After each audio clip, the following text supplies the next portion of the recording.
Bonjour à tous, bienvenue dans cette nouvelle vidéo pour le vlog numéro 2 de la saison 2024. Aujourd'hui on se retrouve pour parler des premières structures que je mets en place pour faire grimper les petits pois, les mange-tout. On parlera de semis d'épinards déjà en pleine terre.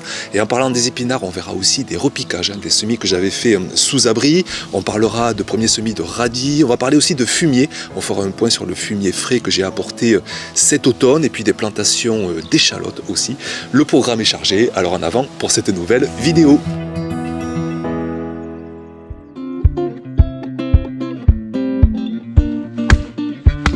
Alors on commence avec la mise en place de structures pour tutorer mes petits pois. Alors je vais dans mon coin à matériel, j'ai la chance d'accumuler des tonnes de matériaux depuis toutes ces années, donc j'ai le choix, soit j'ai des treillis de maçonnerie, soit j'ai du grillage à poules, et sinon j'ai du grillage à mouton. C'est vraiment un grillage à mailles bien large, et c'est celui-ci que je vais utiliser pour les structures qu'on va mettre en place aujourd'hui.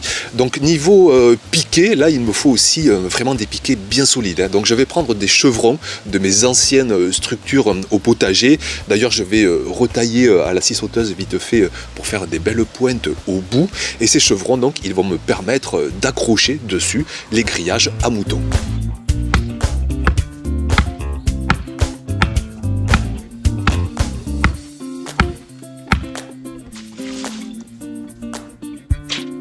Alors en avant pour installer d'abord les piquets, j'en mets un à chaque extrémité du semis. On est sur une longueur environ de 3 mètres ici, une double rangée de petits pois de 3 mètres.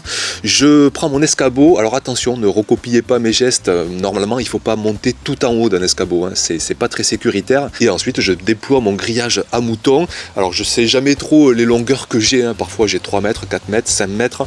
Après l'avantage c'est qu'on peut les replier. Ici coup de bol, je tombe sur la bonne longueur, je les enroule à chaque extrémité autour de mes piquets et je fais des nœuds avec ce grillage. Ce qui est intéressant, c'est qu'on peut facilement le nouer, c'est un genre de fil de fer et ça permet vraiment de facilement et rapidement l'installer.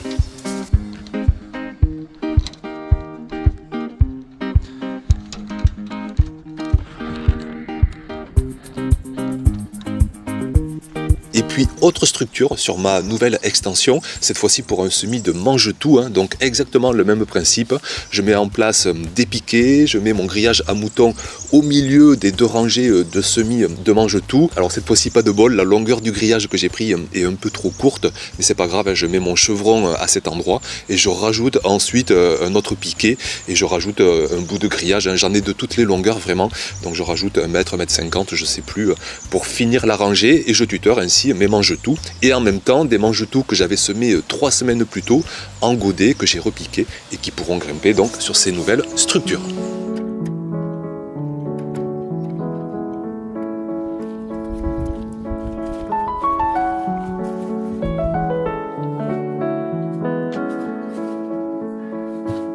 On passe maintenant aux épinards. On va voir à la fois un repiquage d'un premier semis qu'on avait fait en plaque alvéolée, c'était il y a 3 semaines. Et puis on va faire un nouveau semis, cette fois-ci directement en pleine terre. C'est vraiment très tôt, mais on a une douceur tellement exceptionnelle cette saison 2024. On a quasiment un printemps à l'avance. Donc j'anticipe bien des semis. Donc on commence par ce repiquage d'épinards. Je m'installe bien justement à côté des petits pois, là où j'ai mis ma structure.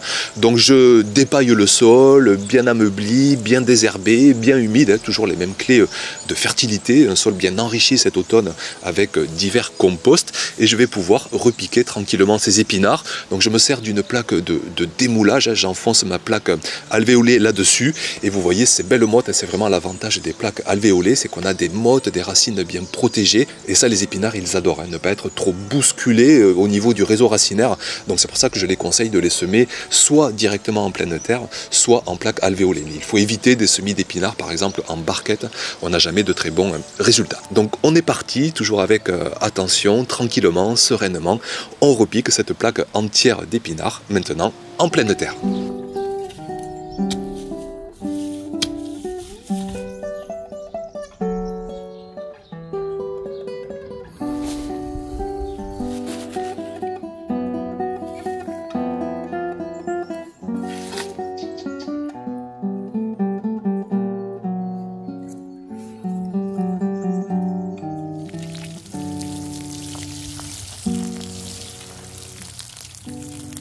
Et pour continuer avec cette culture, donc j'enchaîne avec un nouveau semis, environ 3 semaines d'écart, pour étaler les récoltes, se régaler des épinards tout le printemps.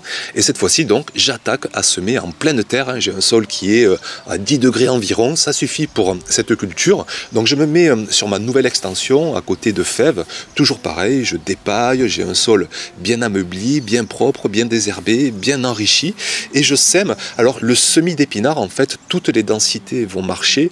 Il faut quand même penser que tout ne va pas forcément germer, que vous risquez de vous faire grignoter quelques graines, quelques jeunes plantules. Donc moi ici, ce que je fais souvent, c'est que je sème quand même assez dense, une graine tous les centimètres, tous les 2 centimètres, et puis à terme, je vais avoir vraiment une grosse densité de plants. Alors certes, je n'aurai pas des feuilles vraiment gigantesques, j'aurai des feuilles de la taille de ma main, parfois de 2 fois la taille de ma main, en ayant des plants tous les 3, 4, 5 centimètres. Et si vraiment vous voulez des feuilles énormes, gigantesques, comme on peut en voir parfois sur les étals de commerce, qui font vraiment 3-4 fois la taille de notre main, et bien dans ce cas-là, il faut ne laisser qu'un plant tous les 10, voire même 15 cm. Mais attention, si vous mettez qu'une graine tous les 10 à 15 cm, vous n'aurez jamais 100% de réussite. Donc semez plutôt tous les 5 à 6 cm, et puis vous éclaircissez par la suite si nécessaire. Donc moi ici, j'y vais pour une graine tous les 1 à 2 cm. Je pense que je n'éclaircirai même pas mon semis. Je prendrai ce qui viendra, et puis même avec cette densité de semis, j'ai quand même de beaux résultats, de belles feuilles, au moins la taille de ma main. Ça me suffit largement et on s'en régalera tout ce printemps.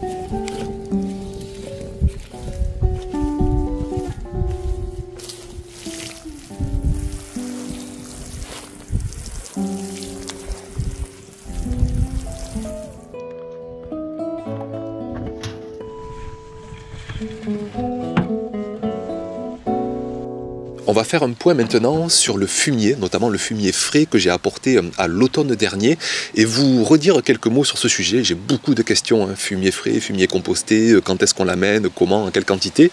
Donc vous rappelez déjà pourquoi j'ai fait cet apport, simplement dans une optique de diversifier constamment mes apports. Parfois je vais apporter du fumier frais, parfois du fumier composté, parfois du compost végétal, du compost maison, parfois aussi simplement un petit peu d'engrais organique, beaucoup de paillage aussi. Et donc ce fumier frais, je l'ai apporté avant tout pour relancer, pour maximiser l'activité biologique de mon sol, continuer à structurer ce sol, sachant que plus c'est frais, plus c'est grossier, plus les macro-organismes vont se régaler. Donc ce fumier frais, je l'ai apporté à l'automne, je l'ai protégé avec un paillage par le dessus. Pourquoi? Parce qu'un fumier frais, c'est très fragile, on a encore les déjections qui ne sont pas liées à la litière, au carbone, tout ça n'est pas homogène, et ça peut très vite à la fois se lessiver, sitôt que vous avez une pluie, les minéraux, l'azote va partir, et puis ça peut aussi se volatiliser. Un fumier frais qui n'est pas couvert, vous avez jusqu'à 30-40% de l'azote qui va se volatiliser. C'est très étudié tout ça, les connaissances sont établies, et on peut perdre beaucoup de minéraux par volatilisation. Donc ce fumier frais, ici, pour l'optimiser au mieux, à la fois je l'intègre très légèrement au premier centimètre de sol, et je le couvre pour éviter que ce soit le lessivage ou que ce soit une perte d'azote par volatilisation. Et là vous voyez, surtout sur les parcelles les plus exposées au soleil, les plus réchauffées, et bien que les vers de terre sont déjà bien présents, les fameux laboureurs de la terre, ils vont à la fois incorporer mieux encore ce fumier dans le sol, ils vont le minéraliser, le rendre disponible en fait pour nos cultures. Donc ça travaille bien, mais c'est encore très lent. Je suis allé sur d'autres parcelles un peu plus à l'ombre, et là il y a très peu encore de vers de terre parce que je le sens à la main, le sol est encore très froid, à 5, 6, 7 degrés, les vers de terre sont plus profonds, et il va falloir attendre le mois de mars, le mois d'avril, et c'est pour ça que ces parcelles-là, où j'ai mis notamment encore plus de fumier, je les consacre pour de futures cultures estivales qui sont bien gourmandes et qui vont se régaler de ce fumier bien décomposé d'ici quelques mois.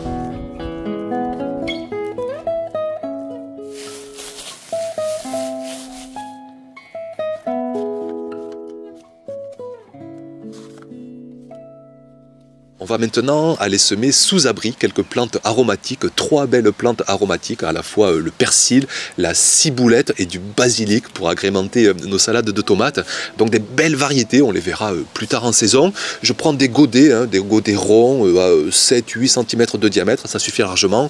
Un bon terreau, toujours pareil, bien meuble, bien fin, bien rétenteur d'eau, bien enrichi. Donc je le tamise si jamais j'ai des grossièretés. Et puis on sème, ce sont des petites graines. Donc on y va toujours pareil, avec attention, avec minutie. On essaie de mettre bien 10 voire même 15 graines dans chaque godet. Et pareil pour le persil, pour la ciboulette, on recouvre très légèrement d'une petite mais vraiment fine couche de terreau, tout juste 1-2 mm. On arrose délicatement et là comme ça d'ici un bon mois, au mois de mars, je pourrai aller planter tout ça en pleine terre au potager.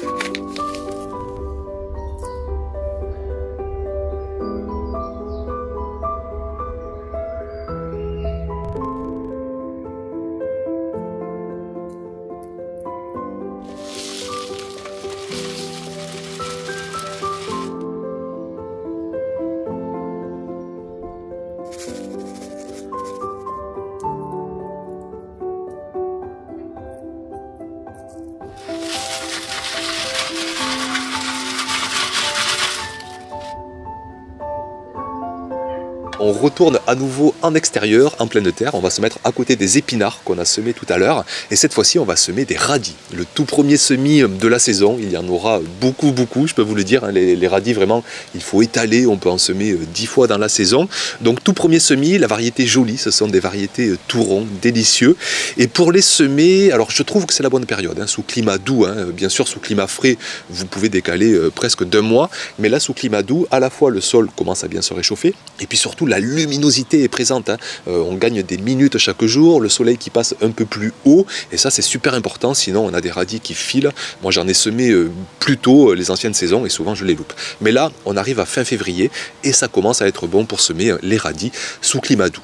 Donc comme pour les épinards, j'ameublis, je dépaille, je désherbe et je vais faire un principe de semis. Alors ça je l'ai déjà testé notamment la saison dernière. Je vais vraiment en fait faire une forêt de radis. Je vais semer au plus dense. Je trouve que c'est une culture qui supporte un sursemis.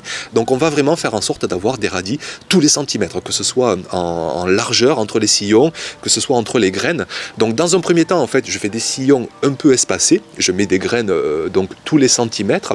Et une fois que j'ai semé dans ces sillons, je retrace un sillon entre 2 sillons, comme ça, ça va recouvrir les 2 sillons que j'ai ouverts auparavant, et je sème dans ces nouveaux sillons. Donc j'espère que vous avez compris. En gros, je vais espacer de 5 à 10 cm mes sillons, et puis une fois que j'ai semé, entre ces 5 à 10 cm, eh bien, je refais d'autres sillons, et comme ça, au final, j'ai des radis tous les 2 cm en largeur, on va dire, et tous les centimètres dans les sillons. Donc vous allez voir, ça va me faire mais vraiment une densité folle. Là, je fais bien 1 mètre carré, ça ne sert pas à grand chose d'en faire plus, parce que sinon, les radis vont vieillir, on ne va pas pouvoir tout récolter quand ils sont bien frais, et rapidement ils deviennent filandreux, piquants. Donc vraiment le semis de radis, c'est toujours bien de faire un petit peu par un petit peu pour s'en régaler quand ils sont bien jeunes, quand ils sont bien frais. Donc en avant pour ce premier semis de radis de la saison.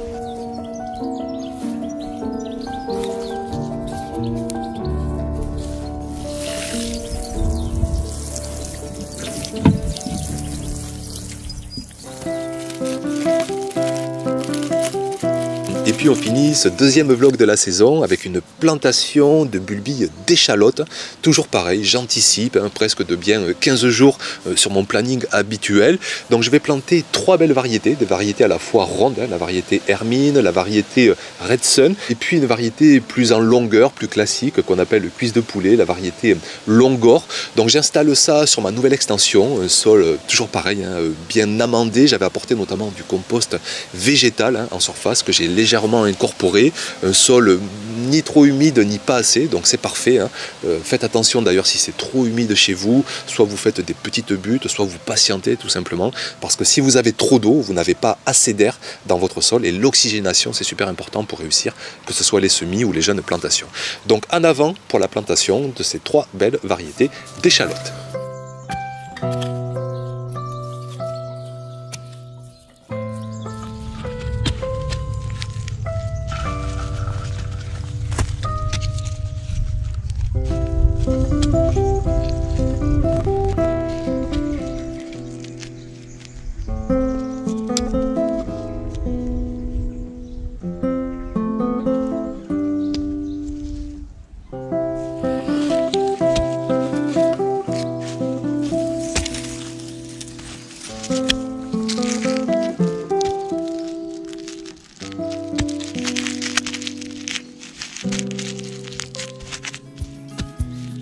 Donc voilà pour cette vidéo, vous voyez que l'activité commence vraiment à s'accélérer, à s'intensifier. Je sais dans un même temps que sous certains climats, dans certaines régions, vous ne pouvez même pas commencer à semer, à planter parce que notamment il pleut trop, vous avez un sol gorgé d'eau, parfois il fait trop froid. Donc vraiment vous dire de simplement patienter. On a tous nos belles saisons, nous ici c'est en ce moment, après on a trop chaud en été et chez vous au contraire l'été sera pleinement profitable. Donc patienter, décaler de 15 jours, 3 semaines, un mois, simplement pour que tout se passe bien parce que semer dans un sol avec trop d'eau, ça va manquer d'oxygène et vous allez avoir de mauvais résultats. Donc merci pour votre attention de passer par ici et puis on se retrouve très vite bien sûr pour de prochaines vidéos. À bientôt, ciao.